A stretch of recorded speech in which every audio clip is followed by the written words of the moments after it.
Good evening, everybody. This is Roberto Parker with Innovative Sports Training. I want to welcome everybody who is listening right now, who will be tuning in a few seconds to attend the webinar here. Tonight's presentation is on insulin resistance and your weight, your health, whatever you want to call it.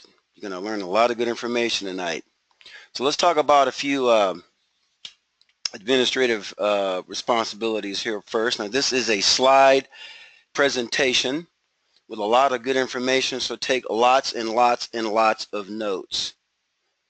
This particular webinar is more slide oriented. There will be some that will be more question answer oriented, but tonight we're going to do a lot of presentation. At the end of the presentation, you can feel free to ask questions. So let's move on to the next slide here.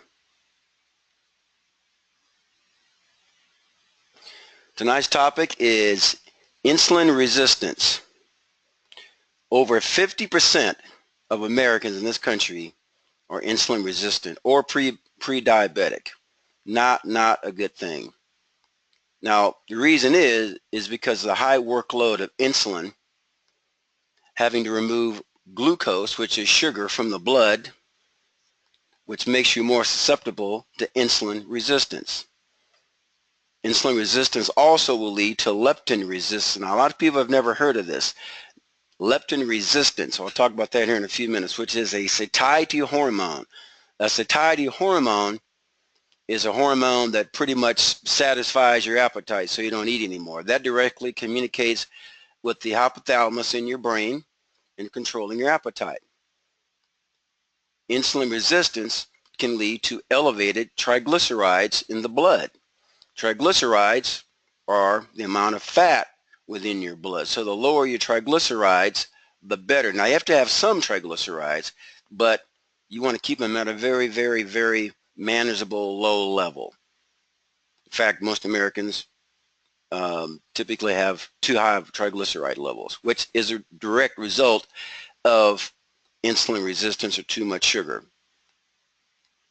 Insulin resistance will lead to increase in visceral fat around the organs, which typically shows up around the belly button.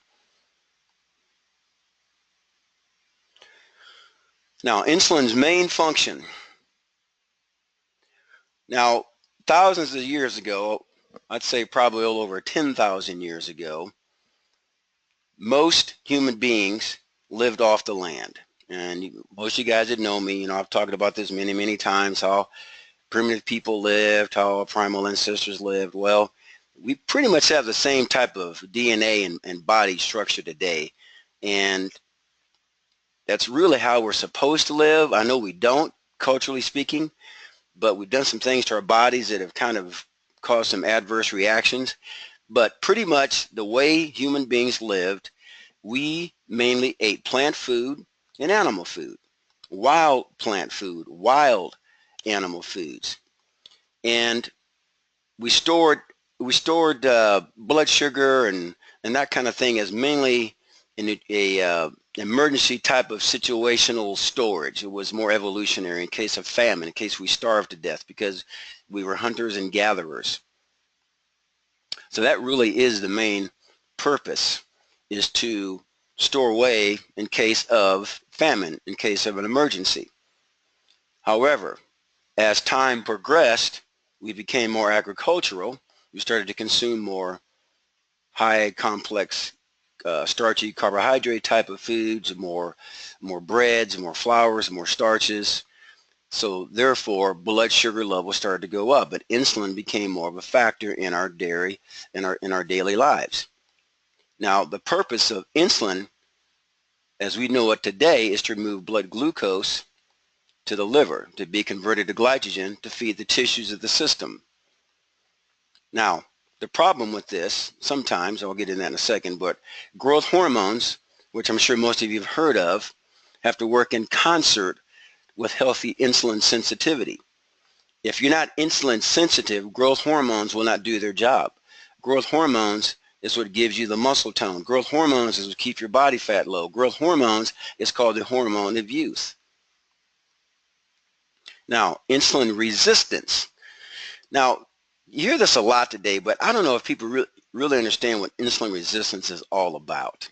It's not always the easiest to explain to people. It took me several years myself to really thoroughly understand it, and I'm in the health and fitness business. But to sum it all down is this, and looking down at the illustration there at the bottom of that page, insulin receptors in the tissues are no longer hearing the insulin message. So if you have a huge baked potato and rice and pizza all in the same meal, your blood sugar is going to be relatively high, and your body's job is to remove that sugar, take it to the liver, convert it to glycogen, send it back to the tissues for energy. That's what it's supposed to do.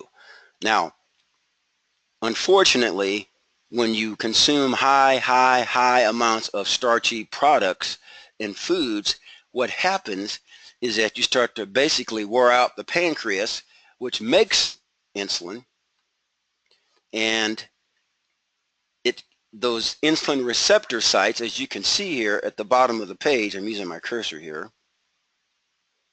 those insulin receptor sites have to absorb those glucose molecules and cells to get into the bloodstream, to get into the system, to feed the system like it should.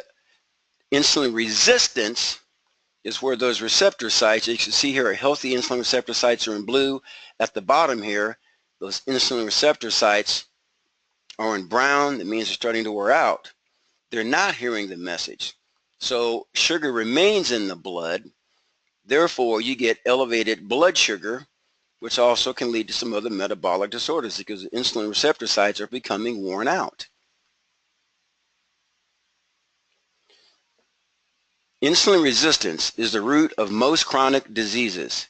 Resolve insulin resistance and you no longer have type 2 diabetes, and you dramatically reduce, if not eliminate, your risk of cancer, heart disease, and Alzheimer's.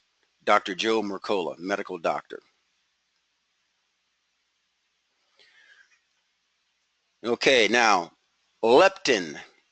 Now, this is kind of a relatively new discovery because years ago, most scientists really didn't understand what leptin was and how it works. It's relatively kind of a new discovery, but leptin is a satiety hormone, as I mentioned earlier. It tells you when you are full. Leptin, in many ways, is, well, it is, and there's no many ways about it. It is more powerful than insulin. It gives insulin its marching orders. It communicates directly with the hypothalamus. It's a major hormone produced by the fat cells of the body and the chief controller of appetite and fat storage. If you go to the illustration at the top right here, there's leptin in the middle, and it communicates with a lot of different organs of the body. As you can see, it communicates with the uterus, with the brain, with the immune cells of the body, with blood pressure cells, blood vessels, the thyroid. There's the pancreas, decreases stimulated insulin secretion. With the heart, it's responsible for heart rate, regulates bone mass. So it is a huge, powerful hormone. Leptin is responsible for telling the liver what to do with stored glucose. Once again, blood sugar. Insulin gets its marching orders from leptin. I'll repeat that. Insulin gets its marching orders from leptin. Pretty powerful. Leptin has a strong influence on reproduction, thyroid health, adrenal health, and sympathetic nervous system. Sympathetic nervous system is tied into the brain. Leptin resistance can add excessive visceral fat around the stomach and the liver, which is the first stages of insulin resistance. The first stages of insulin resistance, because fat gets around the liver, therefore the signal is not getting out because of the fat is muffling the signal, thus the first stages of insulin resistance. You can improve leptin signaling primarily with the functional nutritional of healthy fats, fibrous produce, avoid bread products, keep your blood sugar relatively low and stable. Patterns of insulin resistance. Thought that was a rather funny picture up there, the SSS fat guy. Now, insulin resistance begins in the liver. The liver is not hearing the signal because of all the visceral fat stuff around the liver. Then it travels to the muscle, in which the muscles will not hear the signal. And the muscles will not absorb the nutrients like they should. The third destination is fat storage. Now, many people don't realize this, but you put on a lot of weight because that's the body's way of trying to protect you against insulin resistance and becoming type 2 diabetic, because fat is an absorber of toxins. That is why you put on 10, 20, 30, 40, 50, maybe up to 100 pounds. Everybody's a little bit different. However, that will reach a critical mass. Once insulin resistance has reached a critical mass in the fatty tissues, it will then attack and damage vital organs of the body, such as the kidneys, the eyes, the heart, the blood vessels, the nerves, the brain, and even via glycation, which is caramelizing. And that gets into leading to Parkinson's and Alzheimer's. Type 3 diabetes is plaque formation in the brain leading to Alzheimer's and other neurological disorders. Aging. According to Dr. Ron Rosedale, MD, insulin resistance is the basis of all chronic diseases of aging. Now, there are some experts out there in the field who say aging in and of itself is a disease. And the symptoms of aging are heart disease, insulin resistance, type 2 diabetes, cancer. Now, can we stop the aging process? No. Can you slow the aging process down? Yes. Yes, you can. Dramatically slow it down. The oldest person who ever lived was Jean Calumet of France, who died at age 122 years of age. She smoked and drank almost every day of her adult life. Isn't that interesting? However, she had very low blood sugar and low insulin levels for her age. Studies have been conducted on healthy centenarians, and they all have three things in common: relatively low blood sugar, low triglycerides, and very stable insulin levels. Insulin is pretty important, ladies and gentlemen, along with leptin. Types of diabetes.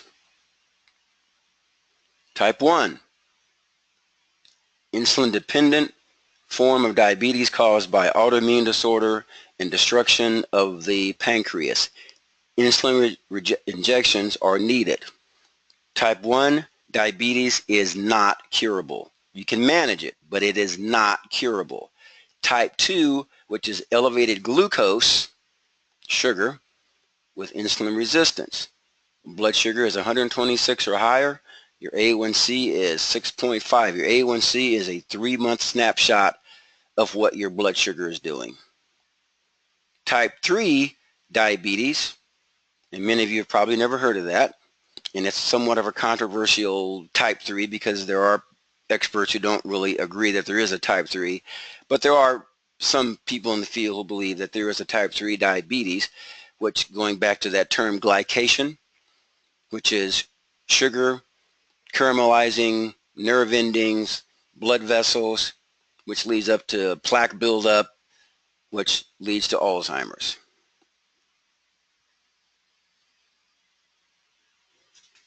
The apple versus the pear. Now, typically, when I'm out in public, I see a number of people who are kind of overweight. And, you know, I'm kind of a observer of body types. I see people who are overweight. I see people who are pretty well built.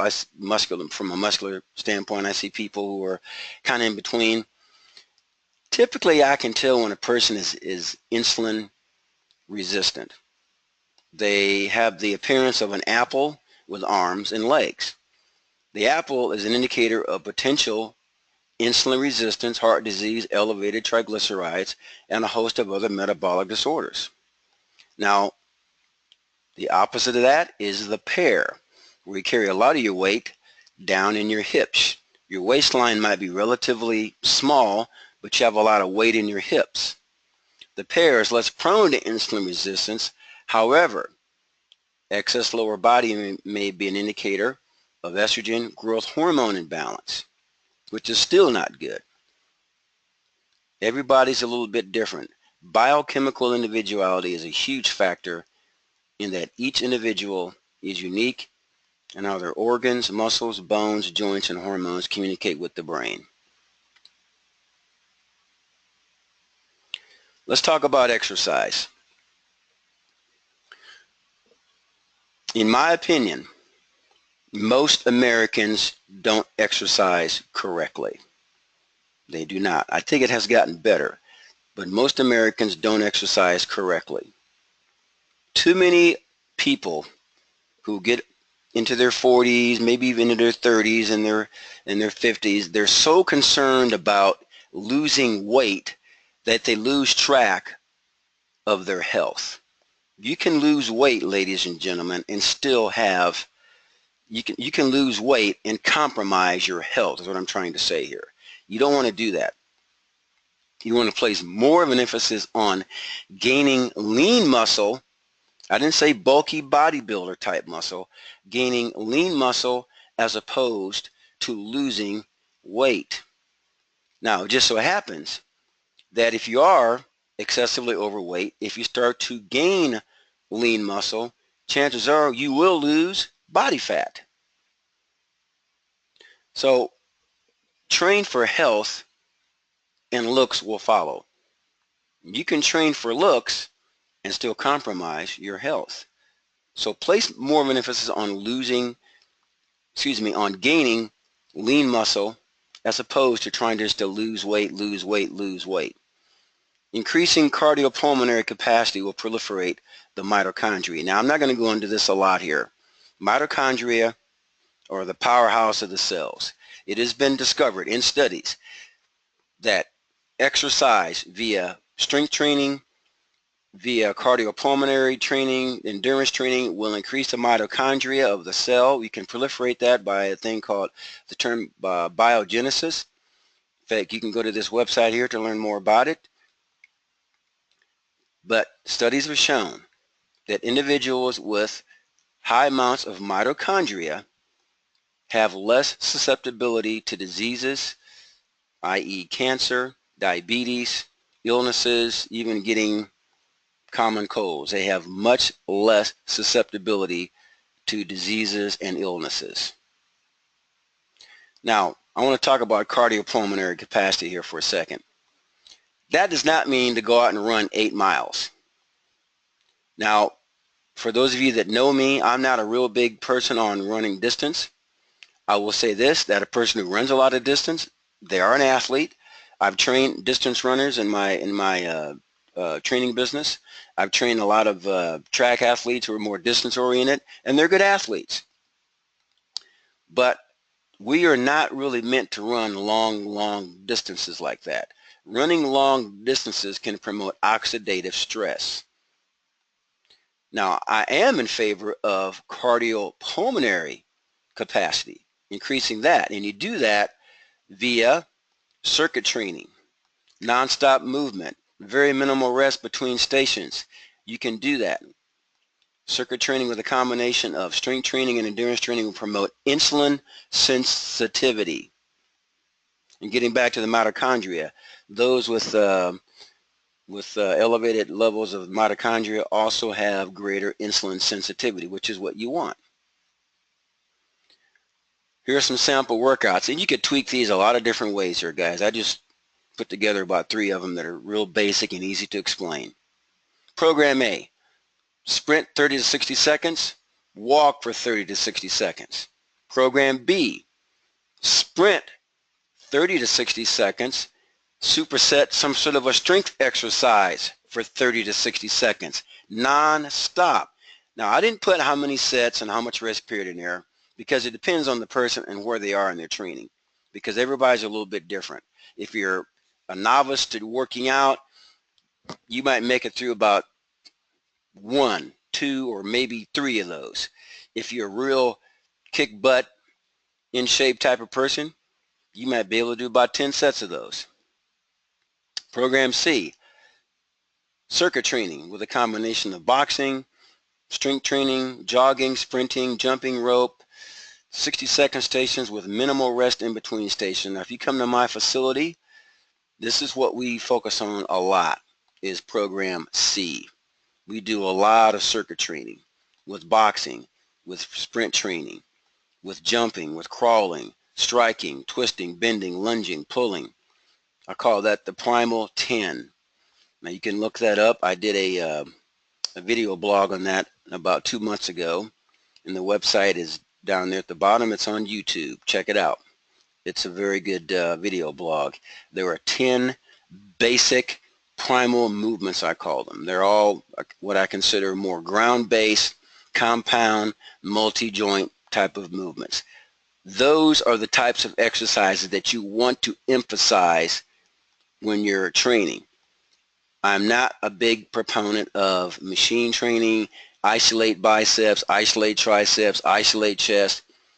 Those are good to do if you're bodybuilding or if you're a competitive bench presser or something like that. Those are not good to do for long-term health necessarily. All right, let's talk about the food pyramid, the primal food pyramid. Now, there are 2 pyramids here. One at the base is more protein and fat, which is on the left. The other one is more vegetables and fruits at the foundation base. Depending upon your metabolic type, which one do you prefer? Do you respond better to eating more fats and proteins, which is still necessary now? Or do you respond better to consuming more vegetables and fruits? Now going up the pyramid there on the far left, now you have more produce, and at the very top you have seeds and nuts and some coconuts up there, I believe. The one on the right, now you have more fat and protein. At the very top, more seeds and nuts. Personally, I am the one on the left. That is my preference. Consume free-range, hormone-free, cage-free, and whole foods from an organic source. That is the best way to do it, ladies and gentlemen. Here's a sample menu. Breakfast, 2 eggs with stir-fried vegetables and 1 cup of kefir, or some people call it kefir. Kefir is just a real strong type of yogurt that has much more probiotic components to it and good bacteria in it. And that's what kefir is. You can make your own kefir, as a matter of fact. For lunch, roasted chicken with fermented garlic, leafy greens, and 1 cup of green tea. Why fermented garlic? Fermented foods, which is also kefir, by the way. Kefir is fermented dairy. Fermentation promotes the probiotic and good bacteria in the gut, friendly gut bacteria. Dinner, roasted or grilled meat, vegetables sauteed in butter and garlic. For dessert, 2 squares of dark chocolate dipped in almond butter. Now, if you're a person who is on an extreme get rid of fat type of program, I probably would not have you do the dessert. Now, how do we enhance insulin and leptin sensitivity? And some of these I'll expand on here a little bit more in another slide. Reduce your carb intake. Now, I want to specify that. Reduce starchy carbohydrate intakes. Vegetables have carbohydrates. Fruits have carbohydrates. Be very careful with fruits if you're trying to take some weight off, trying to take some body fat off. Because, or if you're already borderline, or if you are insulin resistant, as far as you know, because certain types of fruits Fruit still has sugar in it. It has more fiber, but if you're really trying to take some of that extra body fat off, you have to be a little bit careful with fruit. I recommend fibrous, cruciferous vegetables as being your main source of carbohydrates. Increased dietary fat, which is omega-3. A good source of that is fish, trout, flaxseed. Intensive exercise routine. We talked about that a few slides ago. Strength and endurance training. Rev it up. Station to station, nonstop. Reduce trans fats. Trans fats are things like hot dogs, bologna, even in certain processed meats you buy in the store. You have to really read the label. So intermittent fasting. Intermittent fasting is something I'm a big believer in. Intermittent fasting, is it for everybody? Maybe, maybe not. But I'll say this, that intermittent fasting will help you in terms of growth hormone production and also increase your insulin sensitivity. And if you do it correctly with the right type of food intake, it will reduce food cravings. Now, with intermittent fasting, what you want to do there is start out slowly with it. I recommend at least fast a couple times a month, about once every 2 weeks. About an 8 to 10 hour fast the first time, rev it up to about 12 to 14 hours, 16 to 18 hours, even up to about a 20 to 24 hour fast. Now with fasting, you're not eating any foods, still drink water. Don't do that. Don't neglect the water intake. But you're not eating any foods at all, mainly water. Clear broth is okay to drink. Nutritional therapy. I'm a big believer in that. Just eat real foods. My saying is this, if it did not grow here more than 10,000 years ago, we probably shouldn't eat it. Become a fat burner, not a sugar burner. I'm going to go over that in a second here. Ketogenic eating. I want to give a quick promotion to my next webinar, which is going to be July the 27th with Dr. Kayla Campbell. And she's going to talk about ketogenic eating. I've been asked a lot about this lately. It's becoming kind of a trendy thing, which somewhat concerns me, to be honest with you.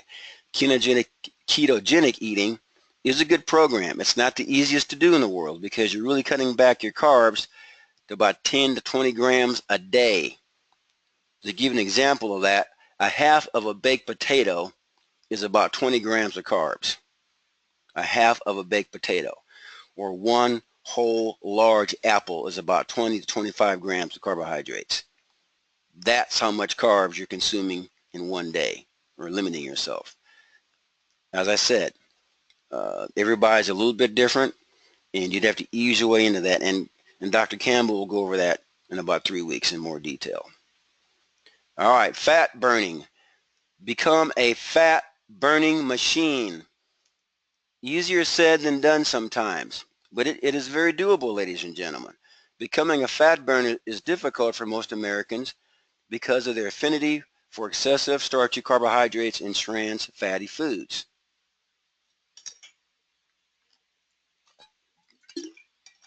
Excuse me, I had to get some water there.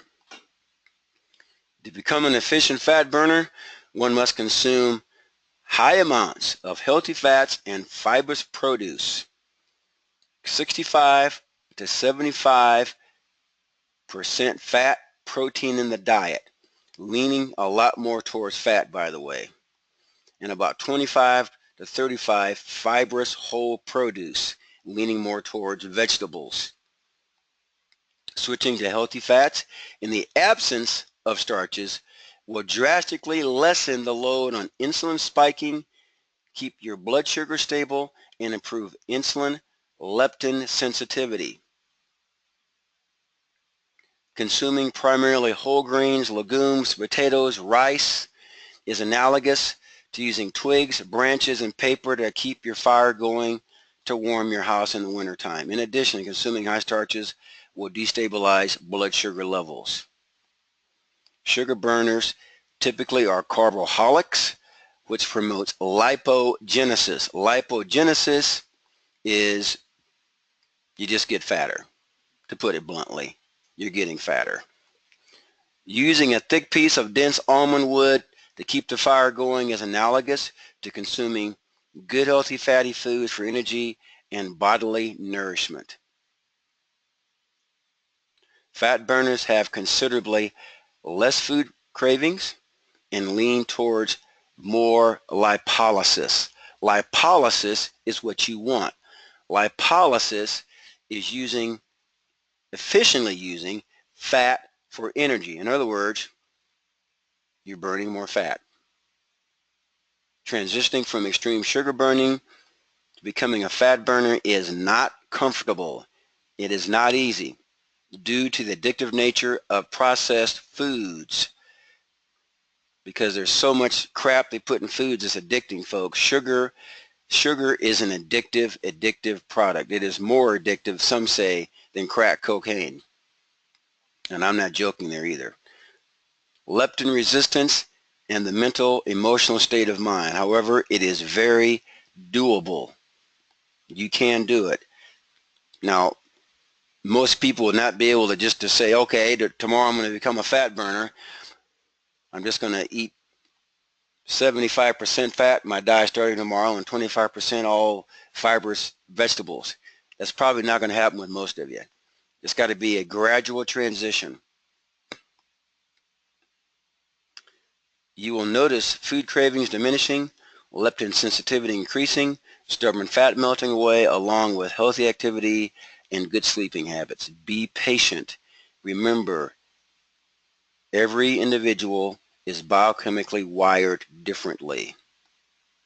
Some will adapt faster than others. And also, you will notice if you're trying to become more of a fat burner and you are a carbohydrate burner, that you're going to be able to intermittent fast more efficiently without getting a lot of hunger pangs. Just to give you a quick story, when I started intermittent fasting about 2 years ago, about 1 or 2 o'clock in the afternoon, I was always getting hungry and started getting pains in my stomach. But I noticed as I started to consume more fat in my diet, I was able to fast much longer without getting a lot of that burning sensation, those hunger pangs. So it didn't bother me as much because I was becoming more of an efficient fat burner.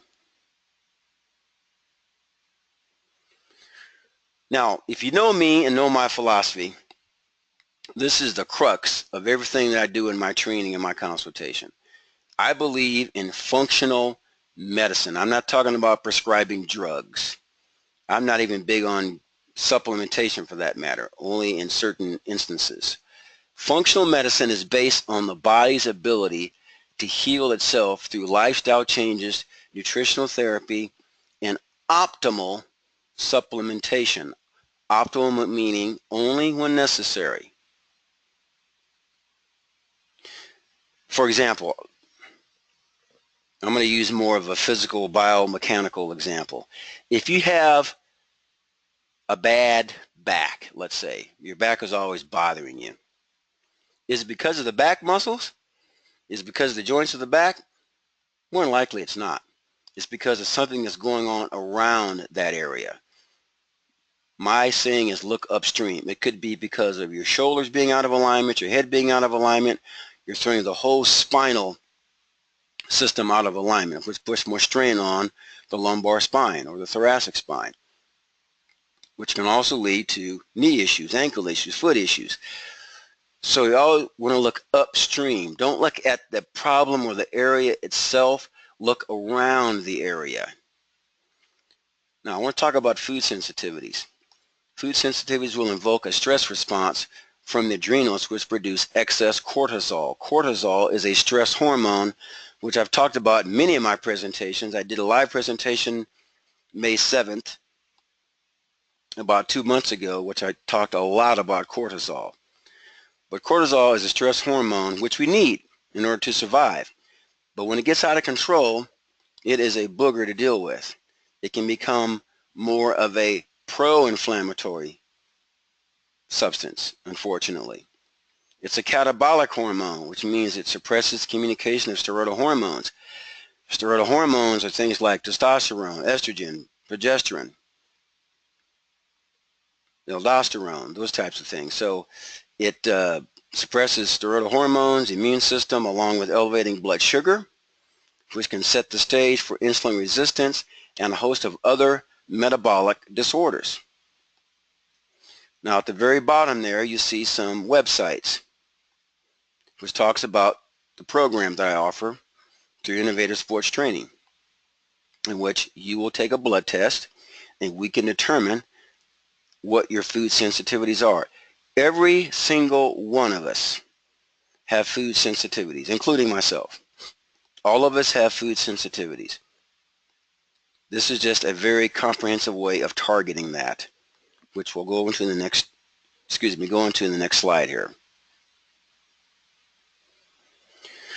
Now, this is a test result of a patient who did the food sensitivity test. The green bars represent foods that pretty much have a very, very low reaction on the immune system. You want less reaction on the immune system, by the way, which also activates your adrenals, which is a stress hormone, which is an area that promotes the stress hormone, cortisol. Now I'm going to use fruits here up in the upper right-hand corner there. Now this person here, you see there's no bars where it says grape or grapes. This person can eat grapes pretty frequently. Olives, 1 bar showing. So far so good. Avocado, strawberries, plum, pears, watermelon, cherries, bananas, peach, mangoes, cantaloupe, papaya, cranberry, raspberry, apples, no. That's in the yellow, meaning you're getting into danger zone. Not quite in the danger zone, but you're getting into the danger zone there. Now at the very bottom there, the last 4, well, look at that. Apple, apricot, blueberry, grapefruit. Now one would probably consider apples being very healthy, blueberries, grapefruit, but this person has a sensitivity to those particular fruits. What's that going to do? That's going to promote cortisol, overproduction of cortisol, which can suppress the immune system, which can elevate blood sugar, which can contribute to, you got it, insulin resistance. Now, the less bars showing, the better. As I said before, in green, you can eat that pretty liberally, but you probably want to stay up here in this area primarily, because the closer you get to the red and the yellow, the more problematic it is. You can apply that to every single group here. Vegetables, grains, which I would need it all personally, seafood, flavor enhancers, dairy, and chemicals. Now, I'm going to offer you a 24-hour special offer here, guys. If you go to my website, look it up, I offer various packages for evaluative hormonal biomechanical testing for the next 24 hours. Right now, the time is about 8 o'clock Central Time.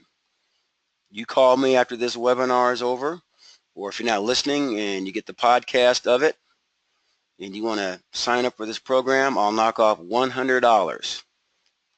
And what does this tell you? Well, it tells you how sensitive you are to certain foods. I will also offer the adrenal profile test, which pretty much measures what your cortisol is doing over the course of the day from noon until evening. Cortisol and insulin, guys, together are probably the 2 most problematic areas that you want to address when it comes to your health in terms of hormones. Let's say people say, well, I need testosterone, or I need more estrogen. I say, once again, look upstream. Look at what your insulin is doing. Look at what your cortisol is doing, because that contributes to an imbalance of testosterone, an imbalance of estrogen, an imbalance of progesterone. So look at it that way. Look upstream. Think outside the box there. Now this is about a 20 to 33% savings. Call me to enroll. Now we're getting towards the end here. This is an area that I started doing myself personally about 3 months ago. I monitor my own glucose, my blood sugar. Now I'm not diabetic, and most of you out there listening probably aren't diabetic. But if you want to find a relatively inexpensive way to monitor what your blood sugar is doing, go out there and buy a good glucose monitor, a blood sugar monitor. Buy the test strips along with it and take your fasting blood sugar. Now, you go to the doctor's office, they will take your fasting blood sugar, which is good. It's good to know that. And that reading typically should be about 70 to 85. That's called the preprandial, your fasting blood sugar. However, what doctors will not do typically, they will not take your postprandial blood sugar, which is after a meal, because that is also an important indicator of what your blood sugar and insulin is doing. You want to take that about 1 to 2 hours after your first meal of the day. Once again, it's called postprandial. It should not be drastically higher than the preprandial. It should be about 70 to 120 milligrams per deciliter. For example, if your fasting blood sugar, let's say, is 85, you have a meal and you take your blood sugar in the comfort of your house or your office. You take it before you eat, you take it after 1 or 2 hours after you eat, and your glucose is about 150, 160, and your pre was 85. That's way too big a jump. That's way too big a jump. And something is not right there. That blood sugar is not being moved like it should be. More than likely, you're eating something that you shouldn't be eating either. You're eating something that's spiking your blood sugar way too high. And my recommendation would be to get off that type of food. Now, there's a test you can do. You have to go to YouTube to look at it. It's called the Glucose Tolerance and Challenge Tests. And if you want to look at that link down there at the bottom, copy that link to yourself. Once again, I'm going to make a podcast of this and send it to everybody. Go check that out. It's called the Glucose Tolerance and Challenge Test. I highly recommend doing this. Monitor your blood glucose. It is a very inexpensive way to see what's going on with your blood sugar. Guys, we're nearing the end here. Now, here are some references. I'm not going to go over each one of these. It's going to take too long here. But these are the references I used to put this whole presentation together. Once again, you can go to the podcast to go read some of these different articles, different websites if you want to. Dr. Joe Mercola, Dr. Ron Rosedale, Dr. Robert Lustig, those are my main sources. These are gentlemen that have been doing a lot of research in the area of health and fitness, insulin resistance, insulin sensitivity, adrenal fatigue. Highly respected men in the field. Contact information, guys. If you want to contact me, if you have any questions, you want to take advantage of some training sessions or some of the lab tests that I offer, phone numbers up here, 816-405-7703. Here are my websites. At the very bottom there is my email. A disclaimer, yes, this is not a medical advisory show. Before you do anything drastic with eating or exercise, please talk to your doctor before you do anything drastic. Okay, guys, the next webinar is July the 27th. And the guest speaker, I'll be hosting the show still, and I'll just be asking her questions. It's going to be like a call-in talk show. It will be Dr. Kayla Campbell, the pros and cons of ketogenic eating. That's going to be at 7:15 Central Time again. This is a very hot topic right now. A lot of people have asked me about this. I would highly recommend you tune in and listen to this. August the 17th, Healthy Gut, Healthy Brain. Dr. Diana Mladenoff. Now she's out of Arizona. That's why we're having a little bit later. She's 2 hours behind us. She's on Pacific time out there in Arizona. Healthy gut, healthy brain. How the gut and how the brain are interconnected. You're going to learn a lot about Alzheimer's and Parkinson's and multiple sclerosis, about how eating and about how good bacteria can affect that. Now, if you want to check out the podcast, I have other podcasts in addition to this that I've made in the past, video blogs. Go to this website you see listed, tinyurl.com/HDZTKB7.